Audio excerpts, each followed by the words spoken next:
That is where some picks are forced to be let go, and they can find a great advantage there. But at this point in the grand finals, I think it's going to be too idealistic to expect to be able to get opportunities like that. So let's see what we're going to see in game number 1. Ladies and gentlemen, boys and girls, welcome to the drafting phase presented to you by the official tournament smartphone. Just to remind you, in the grand finals, we are at a best of 7. And we do get to see these picks unfold. So despite everything, we do see that Evos have the blue side here, Reptar. Yeah.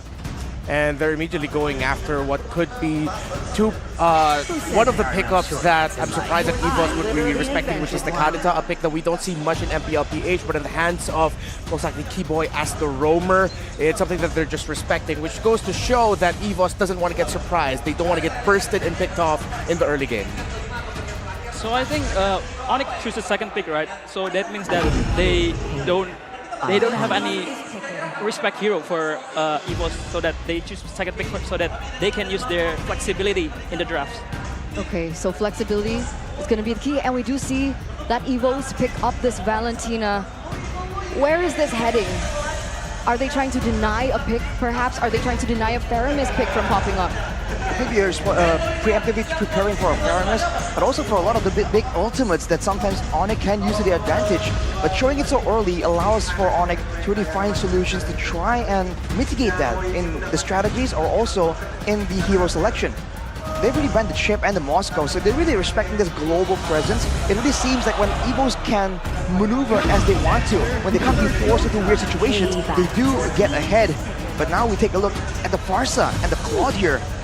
Interesting strategy coming in from Onyx. Early on, immediately going after that burst, and I think Fnatic Onyx read into Evos' desire to want to control the early middle rotations a little bit more. Valentina, if they paired up with a good roamer, can clear minion waves fast and at the same time dish out pokes. The Farsa sort of is Fnatic Onyx telling Evos, we see what you're trying to do here, we want to be able to match that.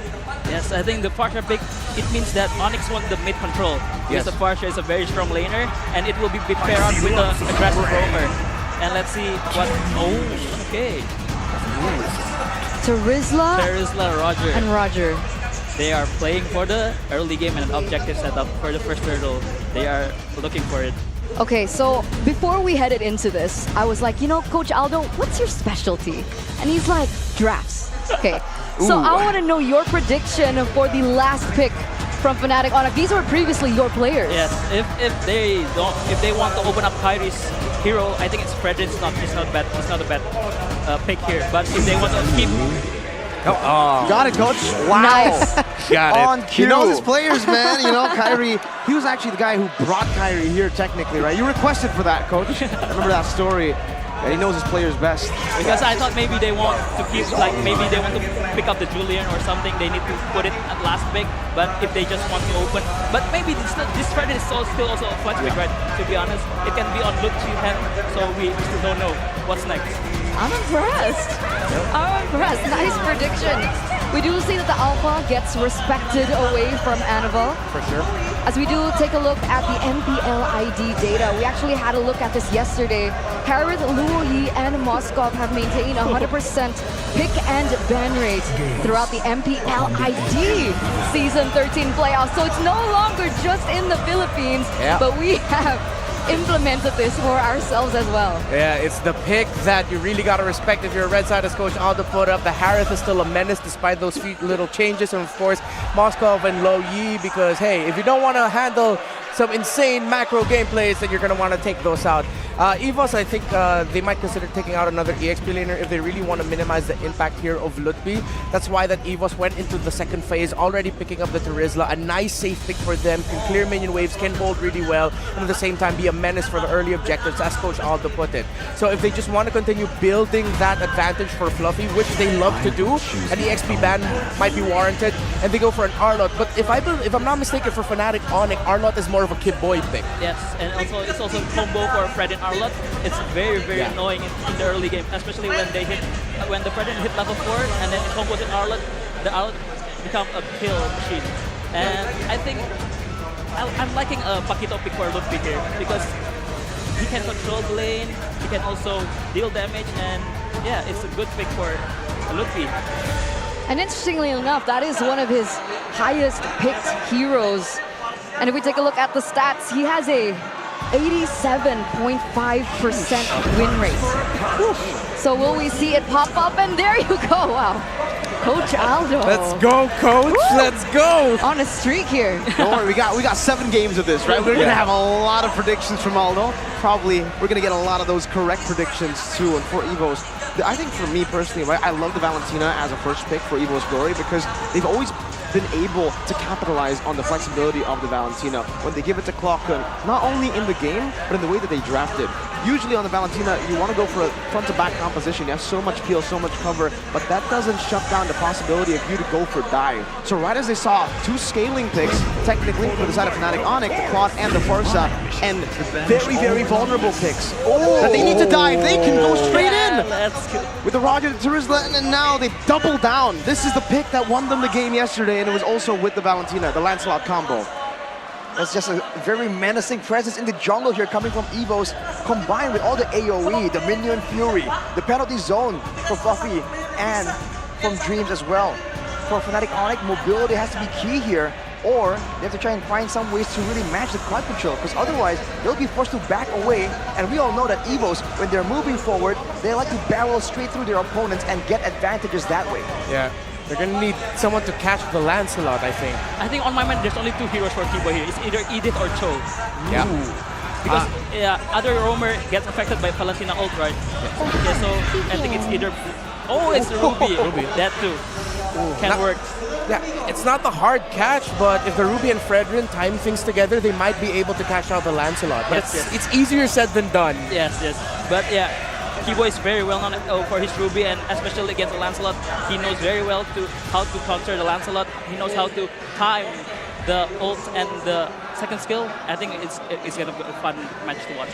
This is actually a very interesting pick. I understand the notion of it, but I don't think we've seen Ruby for Keyboy very often, especially in the regular season. So even up until this point, we do see the picks, the strategies coming in from Fnatic Onyx, and we are here for it.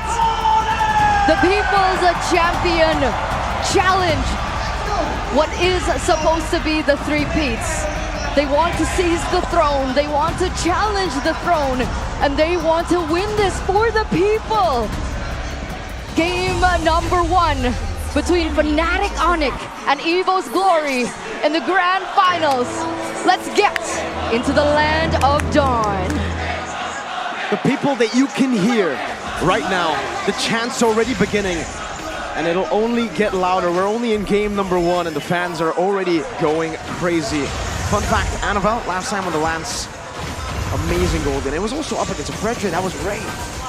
We're seeing now that the invasions is just no longer that value of a situation, of a strategy to be employed. So even with the Fredrin, this means that Annabelle will have relatively a good time, unless Sanzir goes for first blood! Wow, that's super early. I mean, Coach Aldo mentioned aggression in the early game, and that's exactly what we're seeing. Under 1 minute, already some kills over. And that is Gila Sans on the Farsa, but it might be turned around. Go for it. 1 shot, and he equalizes the scoreboard. The Valentina. Out of nowhere, both mid laners is going at it. A CW. Annabelle with the assassination attempt. Doesn't get the last puncture down.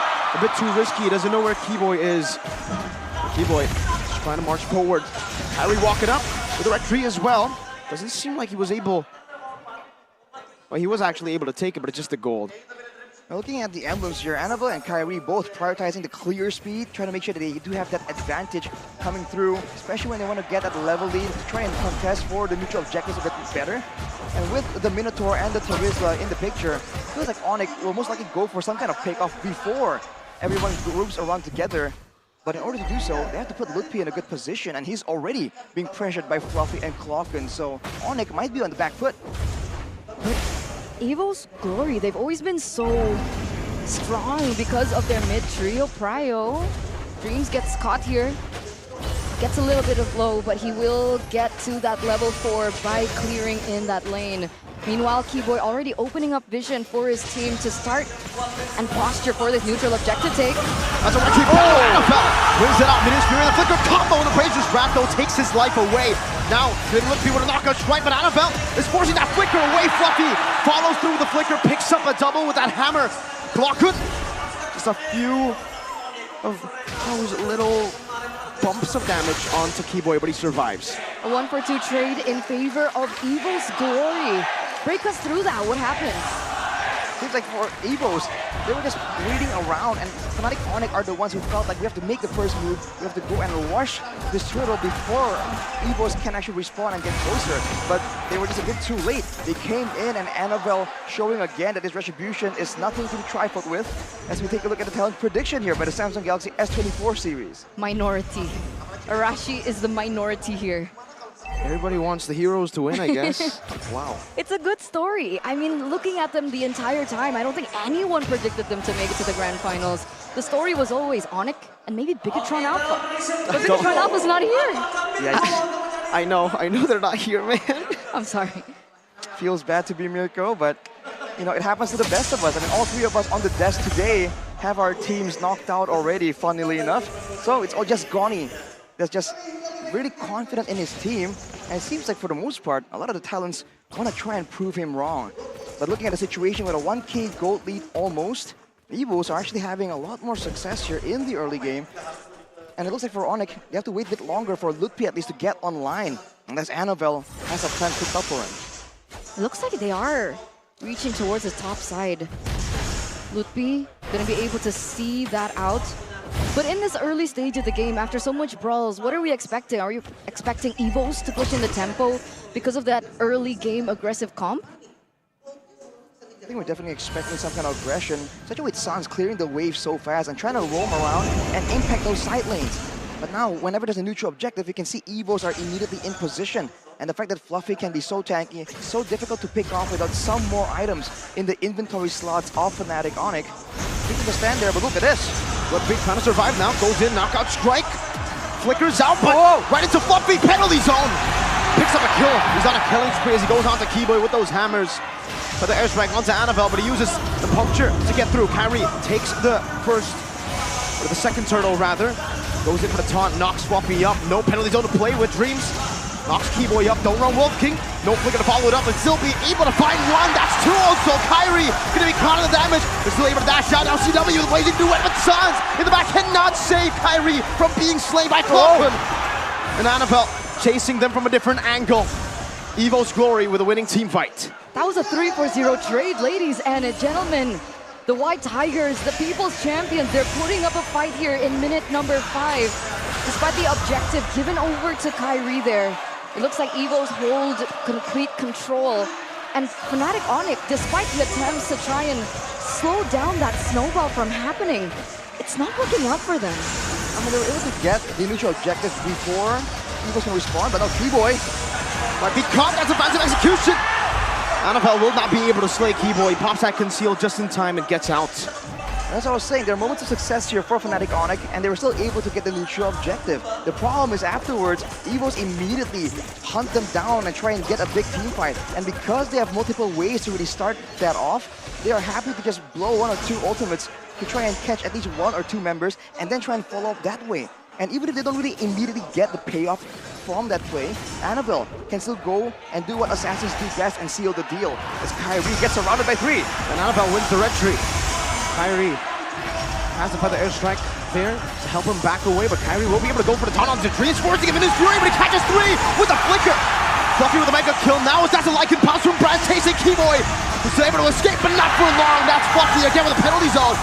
Knockout strike to knock Annabelle up. Sans in the back as well, trying to run away. Flickers out to safety, but still gets hit a little bit. Fluffy trying to run away. Brands should be able to come and help him, but Lutpi will not be able to take Fluffy down. What a team fight. What a team fight in game number 1. The White Tigers, they played that perfectly. The backup was there. You can feel the synergy. And that's actually going to give over another neutral objective in favor of Evos. With this happening and unraveling like this. A 2.4k gold lead now in the 7th minute of the game, with Brands already picking up 2 more items. What are the keys for Fnatic Onic to turn this back into their shoes? Wait a second. Annabelle in a 1v1. It seems CW got the better of him. For Fnatic Onic, they just gotta stop being dove on like this, and they have to try and work together. The fact that they have a Ruby that can really stop a lot of these aggressive maneuvers from Evos, but Keyboy is always on the back foot, always lost, trying to deal with multiple threats coming from multiple angles. If they can isolate the angle of approach for Evos, they can try and get big combos, and now they're going for Clockun. Takes every shot. And it gets out unscathed. You can see even the choice of items there for Clockun going in for more respect towards the damage, right? Something similar to what we see from Suns. The Bloodwings definitely gives him a lot more survivability when he's making all these aggressive moves, weaving in and out of fights.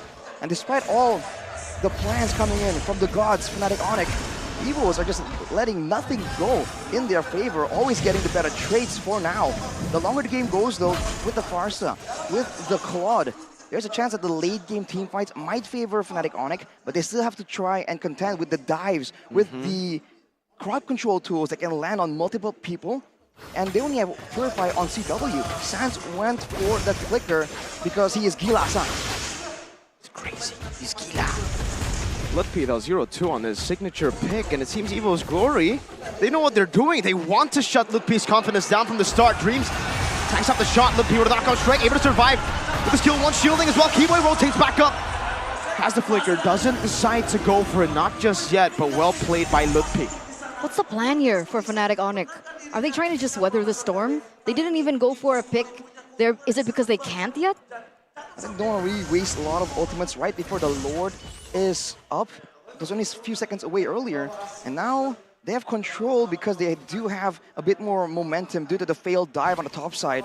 But Evos are always close by. But Annabelle, knowing that there's going to be some time, knowing that there's not a lot of big DPS tools in the hands of Fnatic Onic just yet, he's just going around farming, knowing that he can reach that Lord engagement in time. So he's getting the better out of Fnatic Onic. They have to have Kyrie somewhere in the area because he's one of the frontliners for the team. Annabelle, our rising star, 2 levels ahead of Kyrie, one of the most highlighted junglers in the world. And this is coming from a rookie in his debut season. And he already has a little bit more to say when it comes down to the neutral objective takes because of that EXP lead. Sitting at 0-0-5 right now. Kyrie, though, gonna be posturing up for the next neutral objective. But both teams are still on the setup. They don't go for it just yet. Just like that, though, the bottom tower will fall, and even some HP taken from the topside turret. Onic, they know that Evos are looking desperately for this big team fight, so they're trying to pull them apart using that macro gameplay. And they're actually getting the better out of Evos, and the gold lead is shrinking ever so slightly in their favor. And they're still holding on to it. That's the benefit of having a fighter jungler with sustain. You can kind of stick on the Lord, take some damage, and stick around. Whereas for Evos now, they've sent Fluffy and Brands away. Even though they do have the advantage when it comes to burst damage, when they don't know where Fnatic Onic are gonna be, it's a whole different story, a whole different difficulty level. The mind games happening in Sans knows where they are right now. And they're looking for that proper pick as they want to set up for this Lord. CW is farming so well right now, constantly in the side lanes. He's actually caught up to Brands, who has 1 kill, 2 assists. How are the items looking right now? Well, Luki getting a lot more tankiness, and Kyrie with the Athena is going to be a bit more bold, but look at this, Keyboy, it's the main target in front. Good taunt by Kyrie to cancel any sort of engage. Clockun, early Winter Truncheon in the 11th minute. CW going to be poked down by Clockun, so much damage. Now in the midst of it all, Dominus Fury, Retribution, Annabelle picks it up. Keyboy with the Golden Wolf King as the Appraisers tries to able to connect, but now Lutpi tries his best to go in the back. What? Fluffy with a monster kill as he chases Keyboy down. And Fnatic Onic are forced back. A Lord slain and a man down. This is exactly what Fnatic Onic don't want for themselves. And look at this with CW. Wait a second, Fluffy. Gonna be pressuring in. CW was completely taken out of that neutral objective take, that entire Lord dance, because of the fact that Clockun was able to catch him so low. And the setup from Fnatic Onyx felt scattered. It's because of Evos knowing how Fnatic Onyx wants to take the fight. So they send like Clocken and the rest to try and go for some zoning plays, but Fluffy now taking a lot of damage because CW is at the 3-item power spike. He can no longer stand at the front there, but only when CW is around. So if Evos send Clocken to zone him away, then Fluffy has free reign to do what he did in the previous fight. Keep moving forward and allow Dreams on the Minotaur to just set up for the mutual objectives, but penalty zone! On to 3, Keyboy still in the midst of it all. Now caught in the knock-up and the flicker as well. CW forced to return to the battle mirror image. He placed down in the back. Appraiser's Wrath not connecting for Kyrie. As Clockhood just plays it safely. It's Keyboy traded for Fluffy. But you can see before that team fight, Brands, he was able to dish out the damage, and before that all ensued, he was able to pick up a GDS. So they're gonna give a lot more mobility, but now Aldridge gets Onyx. The knock-up into the feathered airstrike. Perfectly played by Fnatic Onyx. And Sans claims the kill on the assassin. And if you notice, by the way, Fluffy there actually gave over a shutdown on the EXP. That's usually the front line, the sacrificial lamb almost. He was 7-0 on the Terizla because he was just so tanky and there are no solutions. And with that, he knows that Sans for the most part will not be spending that feather airstrike on him. So he's going for a full-on physical defense build, and now Onyx jump on the opportunity. The feather airstrike to zone them away. Fluffy is isolated from the team and it takes a lot of damage. Appraiser's Wrath just tickles him though. Harry will be able to steal away this purple buff while also pushing in the bottom lane. Wow, the gold lead slowly but surely disappearing. Fnatic Onyx, they're playing this with their brains, they're playing this intelligently, they're playing the map, and they're playing the White Tigers, who initially had that early game lead. CW now in the 14th minute. How are we so far on his items? It's actually quite far along. Oh, that damage. He definitely has all that shred damage available, but there's no setup for him. Maybe Lutpi, he's going for a tankier build, going with the Hunter Strike, and then straight into a Dominance Ice, a Oracle, as well as a Blade Armor. So he's functioning as a utility tool here to allow for some space, perhaps, for CW to be doing that damage. Now, Kyrie. Well, he has the immortality, he just bought it earlier. Lutpi's trying to just peel for Sans. Keyboy in the midst of it all, going to be caught in that damage, and Brad with the light couldn't pounce, now a stun down, but he has to purify. And in case of Sans who flickers out with CW. Comes to the blazing duet, no flicker committed by Dreams, only a minute's fury that knocks 2 up. But peeking the shields, Kyrie finds an Appraiser's Wrath, the knockout strike catches them, and Kyrie gets a 3-man taunt again for CW to free hit, and Fluffy is still somehow able to keep his immortality from being popped, but Evo's glory, they get the turret in the mid lane too. All the wins for the White Tigers in that exchange. And that gold lead has slowly started to lift once again. Blockgun in a 1v1. Winter crunching the timing. Sans! Gila Sans, first team mid laner for how many seasons consecutively? It just proves that despite the potential that we see from Clockgun, despite his rising performance this season, that veterancy, that experience, that mechanic coming in from Sans is still godlike, is still unparalleled. We saw that in that 1v1, but now in a 4v5 situation, the Lord Dance will ensue. Pull the Minotaur into the knockout strike as a feather airstrike demolishes Fluffy in the front.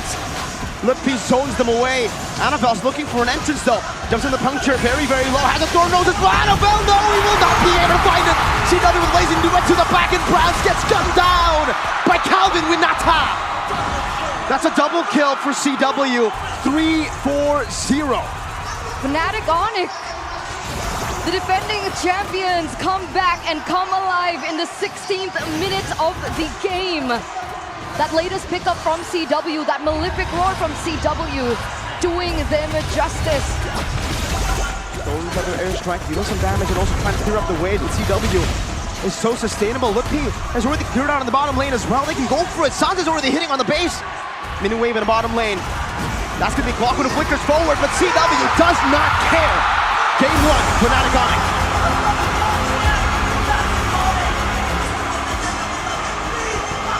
And here it is, ladies and gentlemen, the defending champions, the kings of the galaxy, the kings of the sky lead this best of 7 series.